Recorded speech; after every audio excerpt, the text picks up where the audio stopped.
Vamos falar sobre a retomada dos trabalhos no Congresso, as eleições para a presidência da Câmara e do Senado. Converso com o Eduardo Girão, que é senador pelo Podemos do Ceará, candidato à presidência do Senado. Senador, boa noite.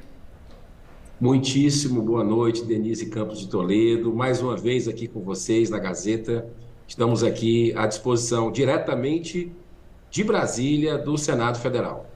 Bom, e senador, vamos falar da disputa. O senhor está disputando também a presidência do Senado e entrou numa briga acirrada aí, que está entre Rodrigo Pacheco, que é apoiado pelo governo Lula, não é? E também Rogério Marinho, que é do PL, apoiado pelo presidente Bolsonaro. Ontem houve um jantar do PL, né, em que o ex-presidente Bolsonaro ligou para Rogério Marinho, dando apoio. Michele Bolsonaro também participou, Braga Neto. Como é que o senhor vê essa disputa e quais seriam os problemas que o senhor vê nessas duas candidaturas? Olha, Denise, basta de terceiro turno, né? A gente não aguenta mais polarização, mais um round aí entre Lula e Bolsonaro, né? Porque está muito claro, Pacheco é carimbado de Lula, recebeu Lula essa semana, até algumas matérias também da imprensa dizendo que ministros do Supremo Tribunal Federal estão ligando para senadores pedindo voto para o Pacheco, ou seja, a que ponto nós chegamos. E pelo outro lado, o Rogério Marinho, ex-ministro do governo Bolsonaro, senador eleito, que está sendo apoiado pelo ex-presidente da República. Então, eu acredito que o Senado é maior do que tudo isso. O Senado não tem que ficar com personalismo, né, no meio desse fogo cruzado. O Senado é uma casa de sabedoria centenária, uma casa que precisa ter independência para que não se deixe permitir ser puxadinho de outros poderes da República, né? Então, a imagem, eu tive inclusive em São Paulo na semana passada, fui no mercado municipal e é impressionante como as pessoas estão incomodadas. A imagem do Senado está muito desgastada perante a população e a minha candidatura representa aí, acredito, que um sopro de esperança para que o Senado ele possa ser o equilíbrio da República nesse momento onde existe uma caçada à liberdade de expressão, inclusive jornalistas, colegas seus, que estão aí com contas sociais banidas, contas bancárias bloqueadas e até passaporte retido. Então, isso é muito perigoso para a democracia e a nossa candidatura visa o equilíbrio. Agora, senador, o senhor fala em pacificação. Agora, o senhor, em várias ocasiões, defendeu investigações contra ações dos ministros do Supremo. Então, a sua eventual vitória também levaria a um confronto institucional com o Supremo Tribunal Federal, que é algo que Rogério Marinho, de certa forma, também coloca, não é? Porque ele fala em defender os parlamentares. Agora, o senhor citou alguns casos e é preciso a gente separar o que é liberdade de imprensa, o que é liberdade e imunidade dos parlamentares do que é incitação ao crime. E essa é uma discussão que está muito colocada hoje no Brasil, principalmente depois dos atos do dia 8 de janeiro, não é?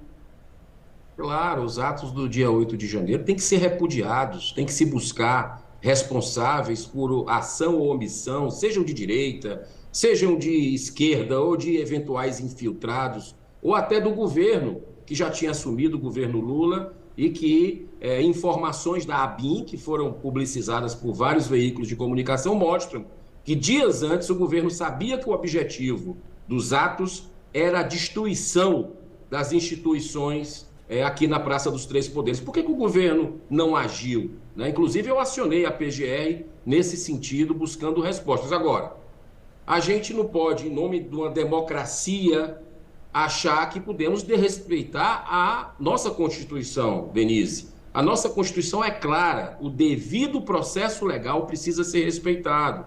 E nesses casos que eu estou colocando aqui, de jornalistas, de parlamentares, de artistas, de religiosos, é uma caçada implacável apenas de um lado, que são os conservadores. E isso a gente precisa denunciar enquanto tem voz.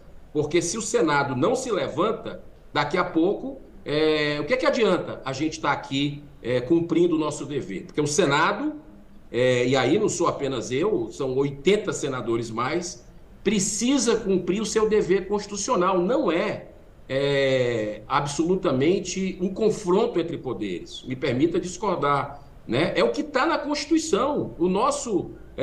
A nossa prerrogativa aqui é de investigar eventuais abusos de ministros do Supremo. A gente sabe que a maioria senador, são cumpridores dos seus deveres, mas alguns, né, por desrespeito à Constituição, talvez tenham extrapolados, e o Senado precisa se dar o respeito para defender o cidadão. Olha, se parlamentar está medindo palavras para falar, tu imagina o cidadão comum aí em São Paulo e no resto do Brasil. Agora, senador, essas proibições que ocorreram não foram apenas em relação à liberdade de expressão.